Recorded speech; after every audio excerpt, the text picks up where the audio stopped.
tuna hian Indianapolis khopui hirmek ania he Indianapolis khua hi Indiana State Capital kan ti kha ani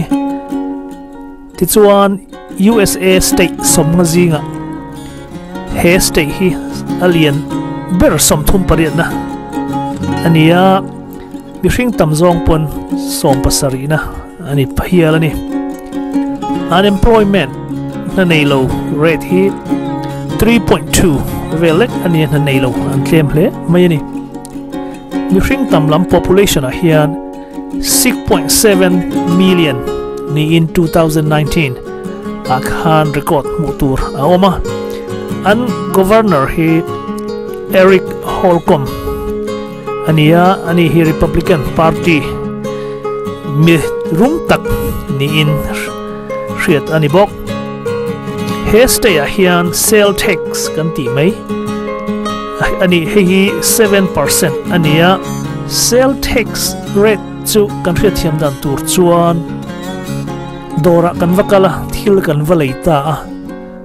cheng zaman kan lei chuan cheng sari kha tax pay ka ngai thina ni kolrama chuan tax chu akhun tin kan lam thina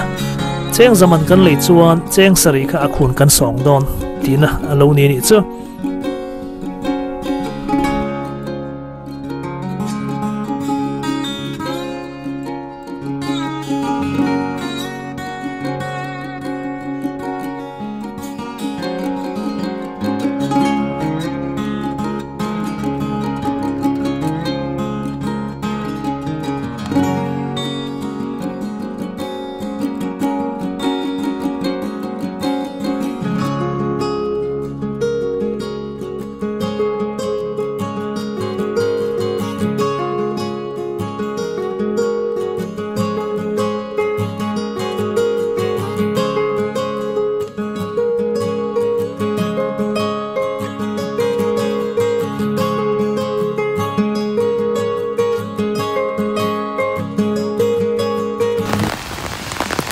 tuna hian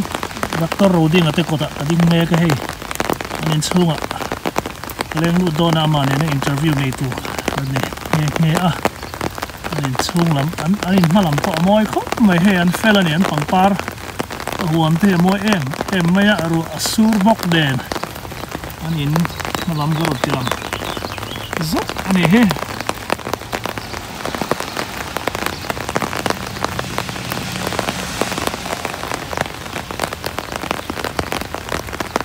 làm hi kudin ate kom cha ani hei pangpar te amo khop me pangpar hi tu nge chinga kudin hei hi nu ber thil de ani iti thiam ve reng reng ka pui ve thawa kan nu pa tang rol thil tin hai nai nei ve ni hei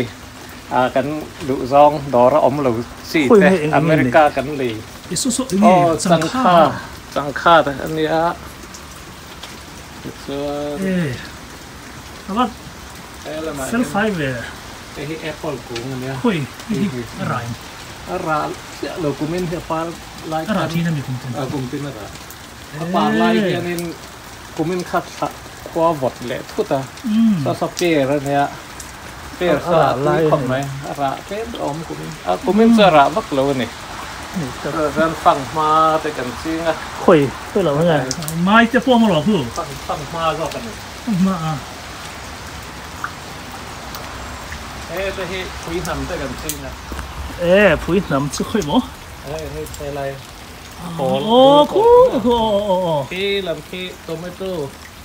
thế mà ra khơi mỏ tomato chứ khi bằng bằng kilo mì số mỏ này tập sa để cái rọ túi cái độ cái rọ sờ lại cái nên chuan các thai quần thai túi cái năng liền là về bòn tới khi lắm mà lần đầu tiên này cái sắm trọc cùng cái ông về nhưng mà nó xếp đón thế thì so rất sai ra thế vậy cái tay ruồn hui kiếm về đi luôn là mặt ra sao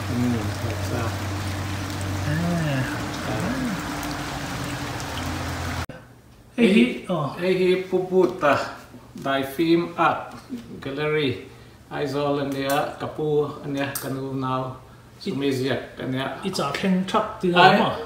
New Delhi International Painting Show มิโซรัมไอโออาร์ด่าค่ะมินเปียตัวนั้นมีตักซื้อปูตังรูคู่มาไอโซลมี painting อันเนี้ยไอฮิตดอลลาร์จะสมกว่าอินกันเลยสักชัดๆมันชนเส้นแบบนั้นแล้วล่ะให้จะให้เองไงเสียไอโปฮีปูบุตร painting อันเนี้ย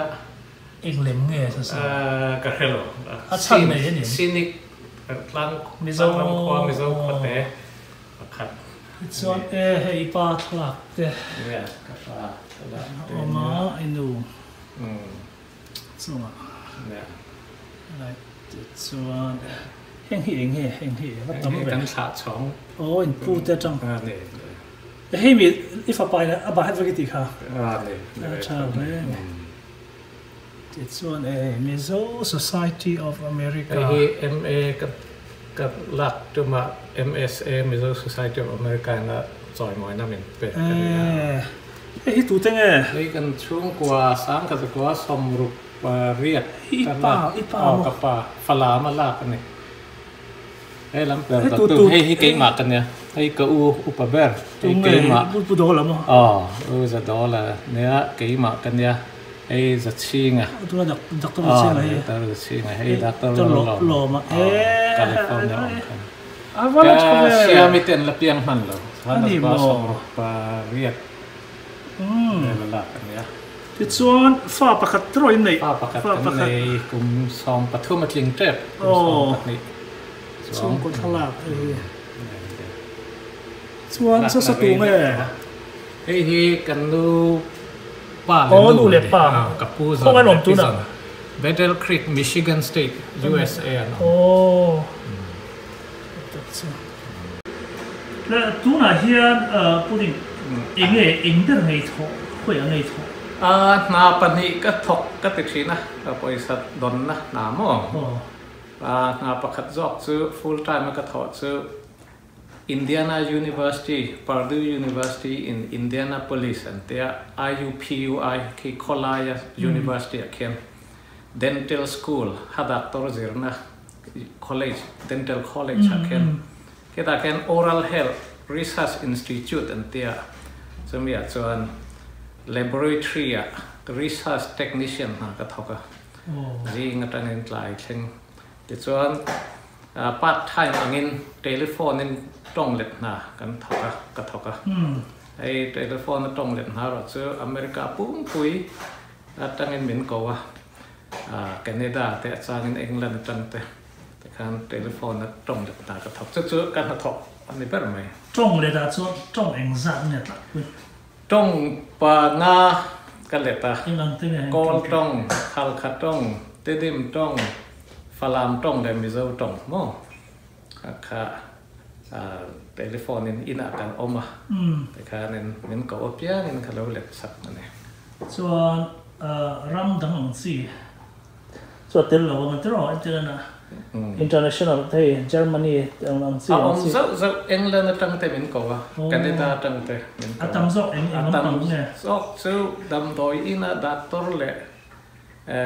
ดำโลอินการ์อเมริกาเห็นบาร์มามีกันออกตัวต่อตั้งแต่หน่วยทุ่มจองเวลกันออกมั่ว refugee หลุดจุดปอบาร์มาตั้งบาร์มามีหน่วยทุ่มกันออกเนี่ยว่าเตรียมหลบไว้มั้งซึ่งอันนี้เทนกระเรนเต้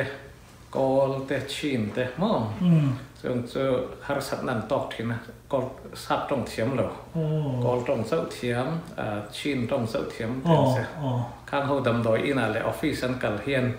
ซิสเต็มเตะเข้ามาเหมือนนั่นก็ว่าตัวไล่ด่านตะเกียน3 way ยินกันนี่กันเราเล็ดสัตตาเนี่ยต้องขโมยเทเลโฟนมั่งนี่อมหัวนัดจังเห็นกันรู้เด็ดแต่รู้ไปเลยเนี่ย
Ole hey pastor roaming thang ate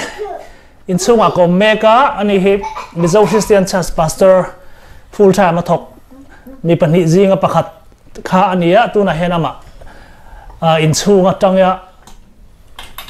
kom ni pa chungin an mani rongbol dan tang pui hriat tir na le zona karon nei pa do na ni ole hey pastor thanga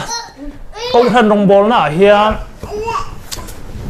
thalai te abikin USA chon an hautak em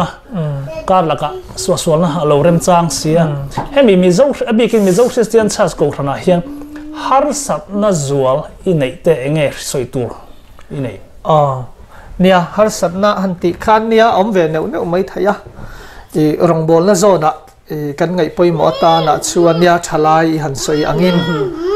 e kan thalai te ril ru kha helai ril ruan lo pu ve dual ta kan ko than thalai bi ka hian chutia han control har kan tiang che tiang chi te ti chuan han om thang tu hian omin ka hrelowa amero chu helai thalai zia ero chu an nei ve theu to a chu mi zona chuan du tho ana ve em thina kan thalai te zinga hian biak in nai vek se tu ti hi kan du a amaro chu za chu ni a hara tun ria chuan har salutu ka han boi pui ngai te hi kan om em ka khel kim lo mai thaya pani khat te chon om ve tu ra ngai ila anol pui chuan kan zia viu in ka ria ti chon ha in fa tan lo lian to helai piang vek em nia helaya piang ve an ni ti chuan an ming te mi han thul them nia u zok hi grace lal om pui ania kum nga mang me ka he anaw hi Joshua lal nun lua ania ani hi kum ni chuan mek nu ber ming kha ani hi ram hlun pui ania rp tin alar vi o je ram hlun pui ti kha toy zong in rp tin kan kova ni tak cha the USA pastor ithoka de chuan kholama te pastor itang ngaem chuan zona dang le khoyanga I seilen tang chi background chi ta min thul them nia kapian na tangin soi tran ta ila kapian na hi sa ek khuwa ania ridil bula khian ania kanu le ka pa te hi chong hoyan nia ti chuan sa e ka tang chuan Mizoram kan ron pem thla a dil kon kel kanga kan oma chumin no aizola kan chuk le a tuna hian ka chung te aizola an om ti kha ka seilen na ni sela ti chuan rongbol nakatran na hi pastor rongbol nakatran na hi New Delhi a ania New Delhi khian Mizo Christian Fellowship kan ti a Delhi Mizo in khom pakhat danga om boka keini bi ka khi Delhi West lama khianin kan oma chuta chuan sangni pariat kumtop atang khan Delhi Mizo Christian Fellowship ti in khom kan trana chu huna tang chuan he pastor rongbol na hi karon tran ve a full time angin mi thok ngau top ti la nge ni full time angin pastor anga ka om chuan ka thok nga la ma se pastor ka ni ma hian chu fellowship chairman chu ka ni thin kumung zat ngai tho chu ta chuan sang ni paria ta tang chuan chairman angin ka oma kan ron helai kan thlen ma thleng angani chu chairman ang le pastor anga ka om kha sang ni le som pakhat kum top do na helai kan ron chuka kum thum tha kan om manani chu khilaya chuan in ron kal nu hen iril ru hen pastor tho hi iril ru om hrim hrimem USA thlen hian ni karil ru a om sa lutuk lava iti tiang Delhi chon pastor kania ma se helaya rongbol dan te adang don ti chu ka hresa a amairo chu pathian min ko na chu rongbol tu ra ko na kha chu kai ma om to a khilai Delhi khan ordain te min lo pe mana chu tiang chu ni a helaya karon thlenin pastor ni tum khrim khrim chon karon kal lova e kan ron lu na po mi zo ko ran om lo na kan ron lu ta karil ru a om lian ta zo ka chu a bible zir zom lam kha karon focus a chu mi ang deuh chuan zirna thania kan khriat na mula te kan ron thleng ve ani mà sẽ công đăng dọc in pathian in rong bol na lo hong ta dọc ati hian azir zom lam ni lovin a rong bol lam zong in kan kal ani hi le biak in thar kan nei hemi zo a chuan USA chuan a lar pol in ko thran hi nin kan thria a ti chuan he biak in man hi eng zat nge in sen kan biak in man hi noi som ni pali ani ti chuan an wai som ni pali chu in pe thot nge tin nge ku mang zat chung nge pe kin tum nia hei kan batewa itiang 2.4 million cha tam thama a chan ve kha kan petlak nga la ti chuan tuna hian noi som tha kan laba a kum som chunga rul zo turin kan in tu na changin kum khat ta toem kum khat kan pe vel chi chi anga ni kum kwa la bang tro ti chuan member heng zat chi angem tuna hian za somriat pahni kan nin ka hria a zanga somriat pahni ka tina nau pang nen tro nau pang nen alunungin chu ani le i lo hriat dan ko ran hi Burma tang Mizoram tang te kan ni nuai me ko ran hi eng zat vel ngai kan omering khami dang run chung khom kan ta mania hian mo pariat kan niem o katia ka hresuala ma chu pariat kan ni in ka hria chu in rong bol na khat yang zong ngai dan in anglo tam tak kha pathian thuin thil khan ta enting in mu dan hemi hi kalbik dan hi om se nge pakhat a luan ang tir ang chi nang ma ni lama tangin ama nang ma ni pom dan anga kalpui nge in tum nia hei kan soita angin ko ran background chi riat vel kan nita pathian thu hi alo thakhop maya katia hetia han ngai to mai chuanin awa ha thak don ve chung rin na sang han om khom chu ati lo thei lova amai ro chu helai mizo Christian church sa pum khata kan om chuan kan dang lam na a in kanin an tlan na kha kan focus na nin ka hria chu ta chuan ke ni rongbol tu tan pot hil har sa omin ka hrelowa abi ka baptisma kan ko thanina kan kalpui dan han soilang ila afia main ka ringa kan ko thana hian baptist background te kan oma UPC te kan oma ni ti chuan praise te le adang dang mo Wesleyan Methodist te salvation te kan lo om ta angani baptisma khan nim phum lo chi kan om ta tuna kan kalphunga hian achang tu turina tha ati angin ni ro seti ania in zot zel ti ni an mani achang tu ina an du dan angin nim phum du chu kan nim phuma a thor du chu kan thor mai ani chatiang chuan pathian thu kan mu dana pathian thu hi kan zawaya nunna ani angin a thor kher lo chu kan ti kher lova anim phum kher lo chu ti chuang lovin a khoi zong nge dik ti hi vanram kan then thlenga debate turania wangin adik ve a ngain chutiang chuan kan kalpui ani chuan ko ran riat chung khom chu ani le meeting enga mo chang mani ko ran kalphung run influence tir ngai na zok tlatarun lam tir tum tlat kha anom chang omem kan om viewin ka helova akhami mani ko ran big ran influence tir tum ai ma chuan kan local to dan hi chu zuya olta kan ti thin dana chuan ti hi chu om lo thei lova kan ti thin to dana kan ko khana kan lo ti dana hi chuan tin an soi fo thina nia chu chu om thina ti chuan enge mo chena helaya chuan kan ti thin to angin ti te po kha tlan san ve tan ila khan tia kan ni bo ka chu tiang chuanin han influence tum la han zep ram hi chu kan omin ka hrelowa amai ro chu kan tum wang ni lovin kan local thin to dan hi chu choma ola han zui ture moti mai te po alo ola kan kal dan ania wang kan chung ro chu kan soilang ve thinin ka hria entin nge in thurin dok ber ko ran hian enge in moto in war ber ke ni ko khanina kan tum ber chu thil siam zong zong ne na chan chin thashil ani a chu kan ko khar in nga na bul pui ber ani a chu chan chin thashil chu a hla le a hna ya kan tiang chu hei kan kal nat pui view ta a pathian zara mission field te pathian in min pe a chu tiang chuan kan ko thanin a tum ber chu thil siam zong zong ne na chan chin thashil ani chuan barmalama mission field in nei ti kan lo hria enge in la chhun zo mem tun hi enge bo ni kan la chhun zoma ni a khi kunlung mission field kan ti a China le Sian Ram ri a khian oma tun hi kan la kal pui ve me ka ni so enge in be sei ber kan tum ber chu nia khi khilai nam te khi ku kan te an nia kol ram chung mani se Chinese lam mi an ni o me ti chuan kan tum ber chu chan chin thashil kha nia pian thar tir pian thar pia lama an ma ni nge ya kha ring tu le lal Isu Christa nong zui tu siam kan tuma kan soi zau lo kanga mission rong bol na hian chan chin thazu hril mai kha chu achi zu the mai kha ol thina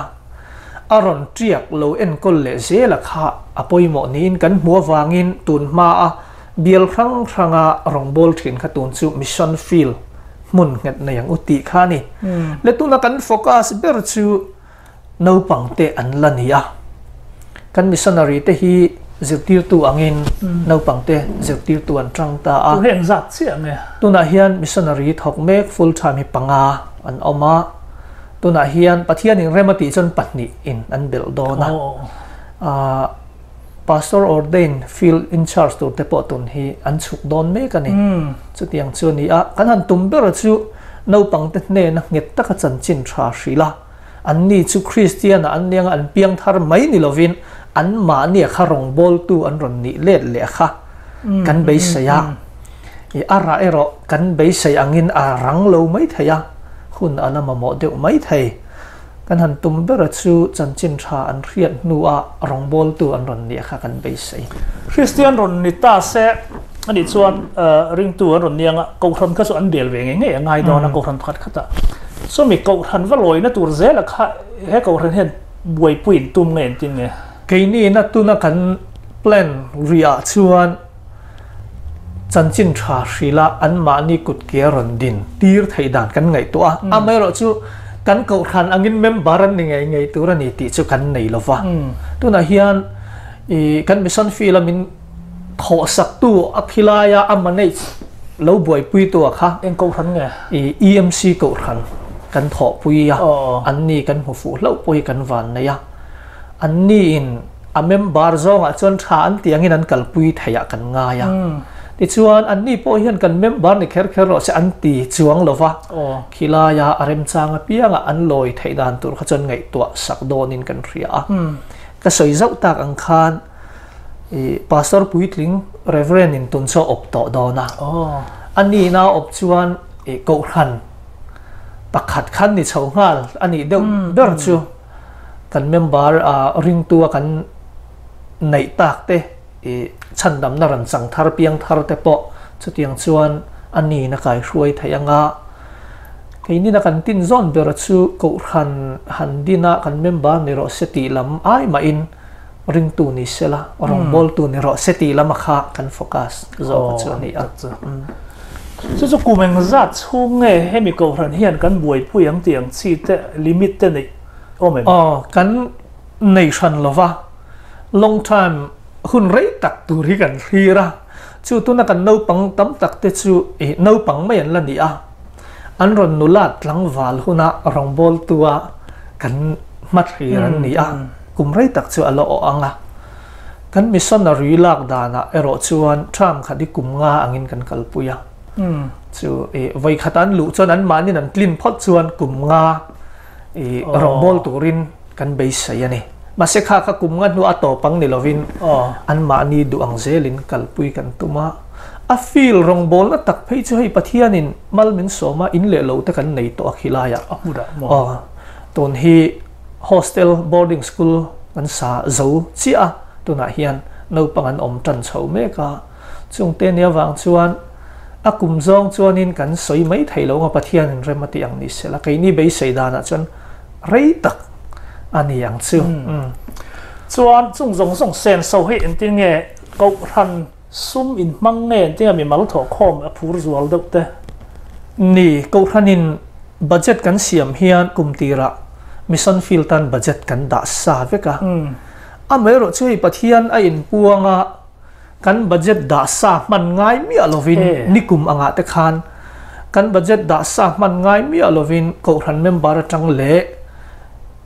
an ko ran kan soilang mai anga Michigan Mizo Christian Church ang si te ti chuan Columbia Mizo Church te hian mission rong bol na thei to pinan ron tho vea an ni ho ne na chang hovin ko ran budget ami la hek mi alovin nikuma khan kum tluana lut kha kan ko ran mission rong bol na kan mana chuan ni a chuta po chuan kan lamang seng lo an tia kan mission board khanin asum chuang engoma za to ma chung te po chu khoya nge kan manang ti in kum to pa khan rong bol no om nia an riat na muna an sem ni in kria awaro pui ve ani chuan in sense of atam reng reng em budget kum khata na soi moi nge moi lo ero chu ka helowa ni e pathian zara ania nia tam lo nia sing thum don itima yang azat chia soi lovin kum khata kan budget hi dollar sing thum don ani heting khopa kan vei in vei chu a lo bom le me i mi ko ran member pen vei pui chawa ti kha i soya lo ma ani chon at ko ran chunga in vei nge na pon lam in vei ami san rong pon la angin ma nia hi tun ma e kumli nga vel kalta khachuan nia e ahla kha kan vei na viawa kan vei viawa ti chuan kumni kalta tang khan home mission committee te kan lo din thara chuwang chuan ahla kan vei to lo ni lovin ahla kan vei ang khan kan chung hi kan vei thiam ve tan ni in riata home mission a chon eng ber nge rong bol ta home mission hi keima ni chung bi ka member enjoy om na ko nga ania sum le pa yang zong ten ti tho a budget hi bit hia in kan da lutuk lova bit hia nei lovin zau takin tun hi ko ran puina hong zoka home mission rong bol na tan hian chutiang chuan kan kala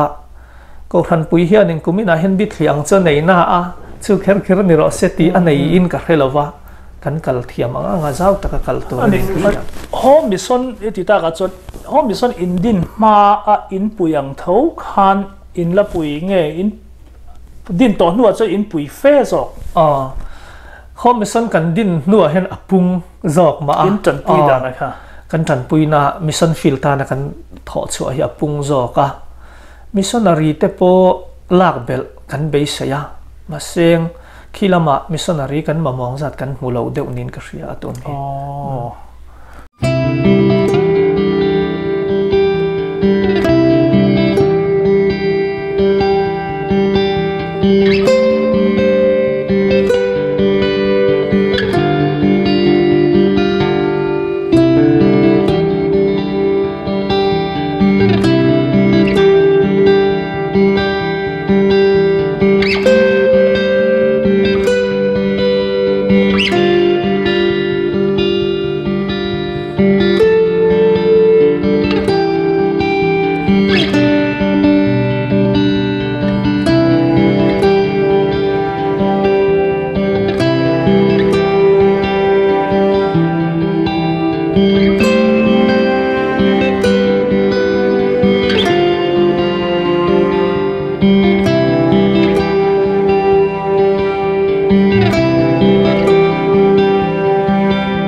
với nói thật đó nghe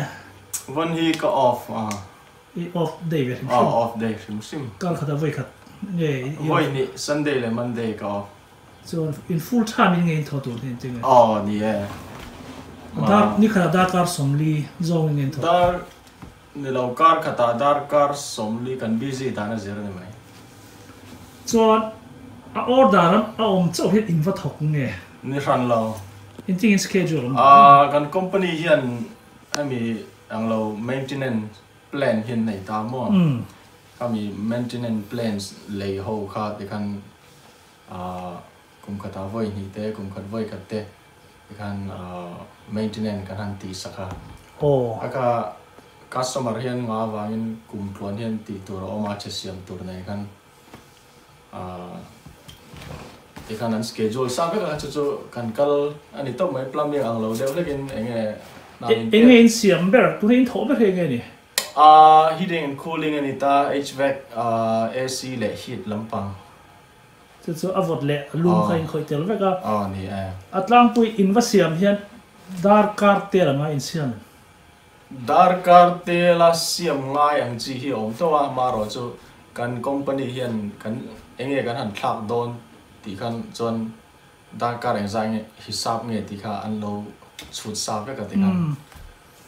กัน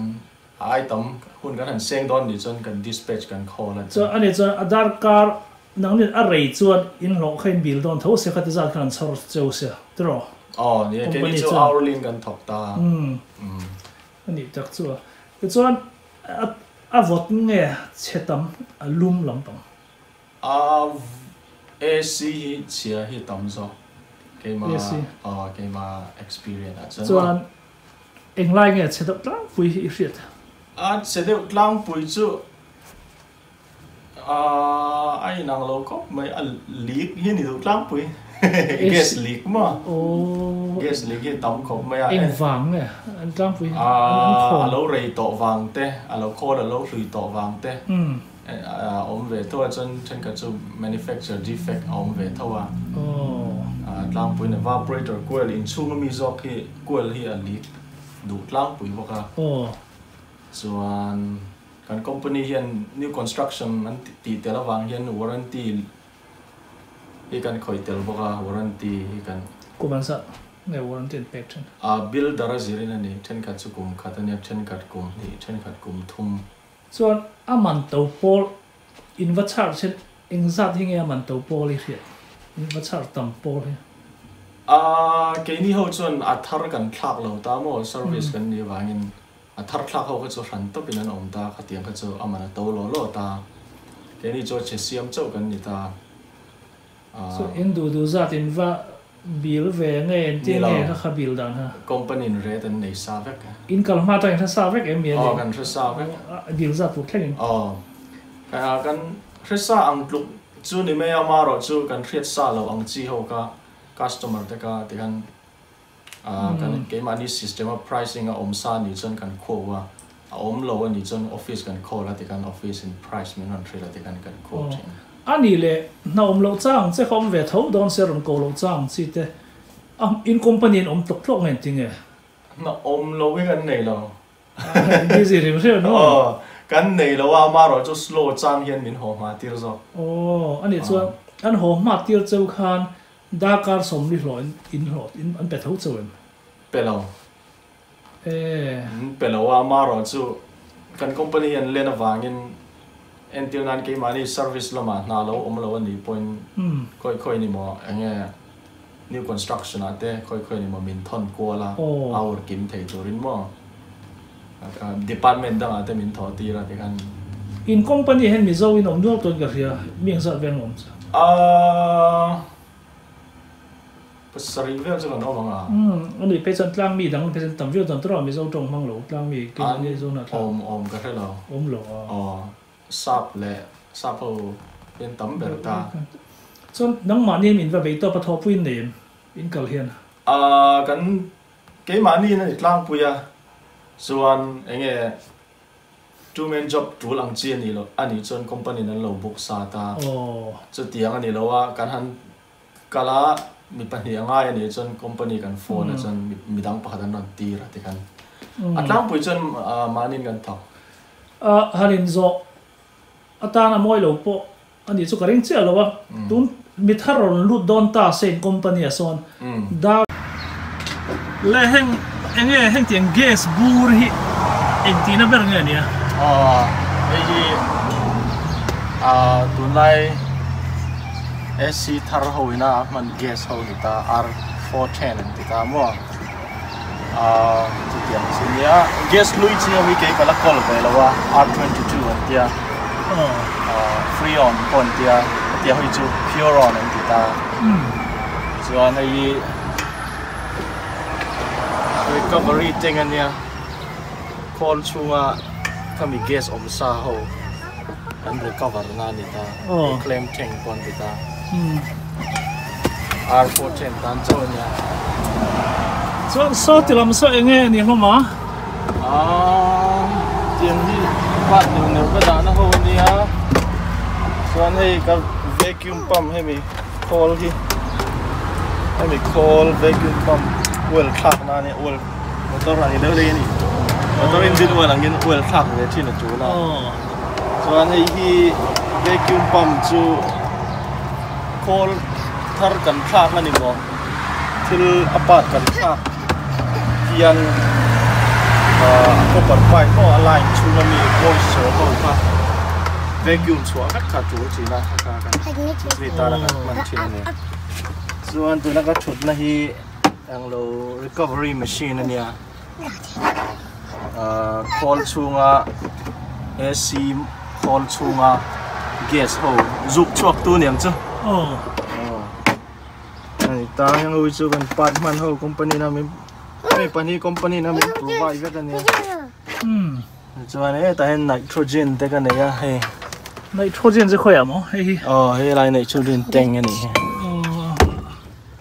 ที่ส่วนให้มีที่เองให้มี meter เฮ้หมอ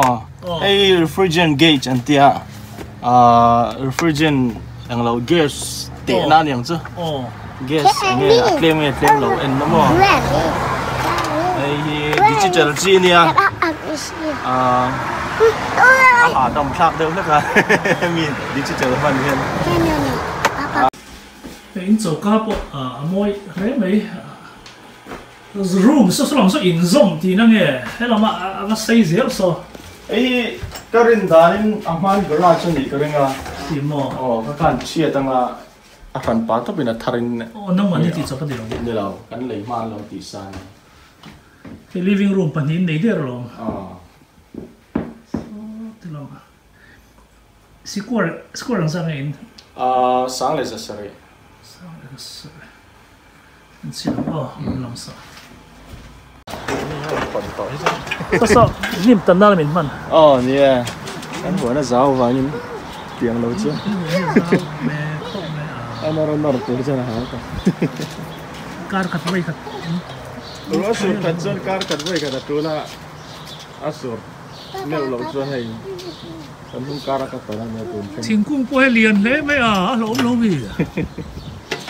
นะเทนตัวเราตั้มเวทีก็ไม่สดน้องมันนี่ตาเนี่ยมั้งสดแต่นู่นเป็นอะไรก็เลยสดลำสัตว์สุปังปาระนี่เมื่อละเฮ้ยส่วนเฮ้ยส่งเฮ้ยถ่ายหน้าไว้กันดิอันลิงเต้อันลิงเต้สามจก em nghe gì nó hình salad mi chuan sốt thì làm sao anh nghe ăn lính việc mua này xong xong sao phải uống hin abi cái này sao lấy làm bên rồi Aray mình chín nè so thì lại mấy anh đó ole tu na kan mu hi pi mun lia ni inania he ama hi kum som sari pakhat lai ni to in na ni ala thok ani tu na hian chuan na ama he na swal chuaka inte aleya tu tiang chuan so ama po lo chuak nge ani so ini nei tha le mai he pi mun le amoi le mai in hiang ti kuman sak nge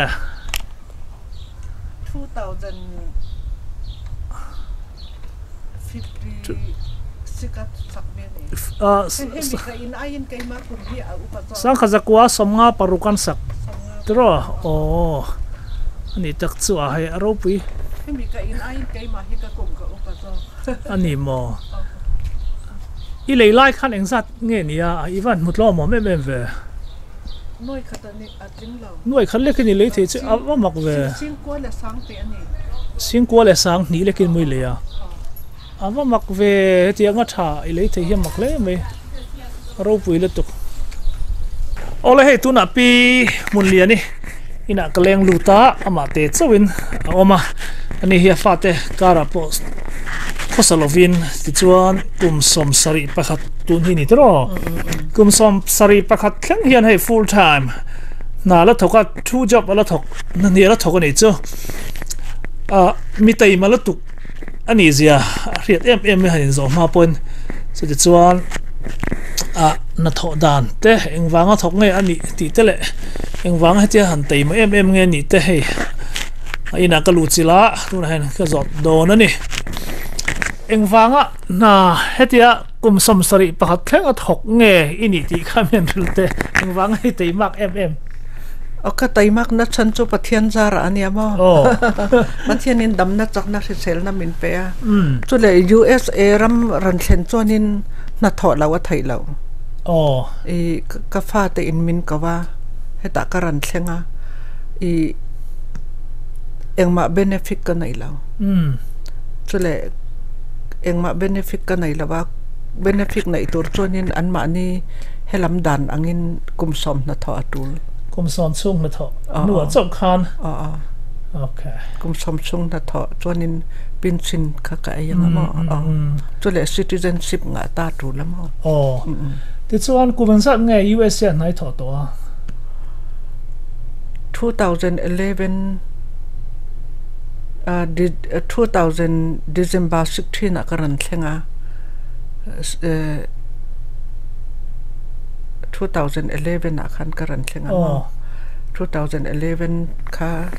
11จุดเลยค่ะ December จุดค่ะอาจจะไม่ยามจุดเลย12อัตังคันิน12อัตังสรุปเวลค่ะอินักอมตัดทอกลาวินจะมีโนจูอินักคันินก็มาอินักอมริงอที่เราไทยเราที่ depression งานนั่นนี่อันนี้โมรู้หาโซกันนี่โมเราทันมีเราที่ชวนนั่นนี่อีทอกะอีหาดำโซกันนี่เรียมีก็ดำบางอ่ะนาก็ทอกไทยซอกนี่โมและป่วยสมนี่แหละที่อิมพุตัวอันนี้ชวนป่วยสมลีแทงอีหักงะก็มีแทงหน้าถอดดูที่ชวนป่วยสมลีหูจนเป็นส่วนโลกไอ้ดงตัวงะเอ็งสัตว์เวลไงตอนที่รินอันสวยฟิลตัวเจมเลขามีรันทอนอ่ะจนนั้นกลุ่มสมกลุ่มสังเลยจันนี่บอร์เวลจนยังถ้ากระตัดรอดอลลาร์อาจจะอมน่าสาวอมตรอมไม่สังเลยจันนี่ถ้าเดินหล่อที่ชวนนี่ที่ชวนอินมันเวลหลังที่ก็ชวนไอ้เราที่เรื่องเอ็มจงเวลดงตาละตูมันจันปุยเราตาจะเสอินมันนังเวลจะ cover ที่เรื่องเอ็มก็อินให้ประเทศเหม็นเปกันเนี่ย หน่วยขัดปอติงเหล่ามันล้อมเตเนี่ยมอนี่มอมันเอ็งสัตว์นี่เปียกเร่งสักตาอินมันเฮสักตาเฮนินจรุกเลสมรุกเลเจงนะวันนี้เลยมาสุดที่เลยก็เต็มเตะอันนี้ตักสัวที่จะอีรองบอลน่าจะอีชุนจอมเลยตุ้งไงมิชชันนารีลำขัดยังปอลค่ะก็ชุนจะมังไกจุมีเจ้าฮีไงก็หัวตาหนามโอ้อารมณ์ผมเนี่ยไม่ให้จนจินชาชิลรองบอลฮีลัลอีส่วนกัลอุลจันจินชาชิลรัวเตียมจะมีเจ้าค่ะการิลรวมตุนฮิจูให้ตากรันเซนต่อบังกันอันมานี่โลอังกัลเวอจูละกุมสมเป็นสินตุรคันจุปฏิปเทียนินมินชุดตีเรียงกังไงกระชุดซุงเฮียนินนั่นนี่ฮิกระทกพาอารมณ์ผมเลยไม่ทุลังอาทลายตั้มตักกุดเกตแรงป้อเห็นนักขัดป้อเห็นถกไปแล้วว่าโมอบีกินบารมาลำกันมิเจ้าเต้มิเจ้ารำลำป้อนี่เสนับถกมูมัลไปแล้วเขียนตามันนี่นังจากกุมสมสรีประคตินั้นนั่นนี่อีถกอีนัทกจงส่งให้ทาร์การังจากนี้ขัดตาเห็นยังจานักถอจุดาร์การสอมันนี่ส่วนชูนะดาร์การเรียดดาร์การสอมเปรียดอีถกตีนั่นมันนี่ขัดนี่ขัดดาร์การสอมเปรียดขัดมักเวทรอส่วนอีดัมเวเซลส่วนดาร์การสอมเปรียดกุมสมสรีประคติมีนายถกบาร์มารามารองกันบอลจนดาร์การสมนิเลปลิชุงกันมังจอกมอขัดอย่างขานินบาร์มารามขานินชวนตินรันกับเปียไล่ละมากันอินคอมาถูกกับซอยเลียจะมีคอมจอนโนขานินอันรันเลี้ยงเองมันมินจอตดาร์นี่เวลาตะกันมัวมอจะเลยจิงละมาคันดาร์งะกะเท้าเลียกระถอมาคันินอินตัวขัดคันินนั้นเราเชียงสาวดาร์สารเวลาจนอันมานี่ก็กลมเลยคลาสที่เพจเองลำปังเองจนจินทานกระถิ่นนะเนสัตละมามีกันแล้วนารำทิมลำนรคันกะกะละประเทียนสาวเทียงเทมินนาทอกกะกะลนับเปียงกอลดานาจนนูทามุริไวบลัดเชงามนี่ตักซูประเทศมินอมปุยนักดงนี่ตักซูประเทศมินกองมินฮันเจล่าโอเลอันนี้เลยหุ่นชาเป็นเป้วันกันหลงเป็นมันสมจรสอ๋อใครบอกกันหลง